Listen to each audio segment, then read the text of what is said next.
সুন্দর জিনিস সেটা আমাদের সুন্দর লাগে না। কারণ লাগে না কেন? আমরা তো অসুর। অসুর হলে কি ভালো লাগবে? মানে বিষয় হচ্ছে অসুর হইলে কিন্তু এটা ভালো লাগবে না। যে যা খায় এটা কিন্তু ভালো লাগে, তাই না?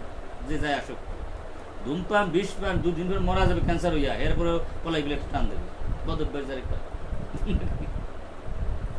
তো বিষয়টা হচ্ছে আমরা যারা এখানে আছি আপনাদের চরণগুলি মাথায় রাখছি, মাগো গীতা যথাযথ পড়বেন, ভালো করে পড়বেন। অমৃত ওখানে ঝরাই দিয়ে গেছে পুরো কথা, বুঝছেন?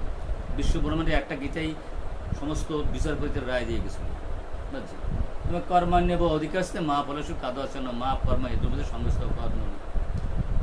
বিশেষ করে স্বামীবাগের গীতা পাঠগুলো আমার দেখবেন। দোহাই আপনার বাপ মা 14 বর্ষের মমতা যা আপনারা দেখেন না, ওর টুকটুক দেখছেন, সময় পেলে দেখবেন। 300 ভিডিওই দেখবেন, কিন্তু আমি কি আপনারা ফাঁকে ফাঁকে দেখবেন। আমি মাঝে মাঝে সবার নাম্বার নিচ্ছি, আমি কিন্তু খবর রাখবো না যে কয়টা দেখা হয়েছে, এবং নোট করে রাখবেন। অনেক কিছু ভালো কিছু আছে মা, যেমন ধরুন এই যে গীতা, আমাকে ওই ছোটো গীতা প্রায় ভুল মা। কেন ভুল হয় জানেন?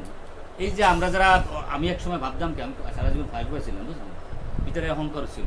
আমি খুব বড় ঘরের ছেলে, আমার পরিবারে অনেকগুলো ম্যাজিস্ট্রেট, জজ, ব্যারিস্টার, অনেক কিছু, ডাইরেক্টর, প্রিন্সিপাল, 3 জন আমাদের পরিবার, আমিও।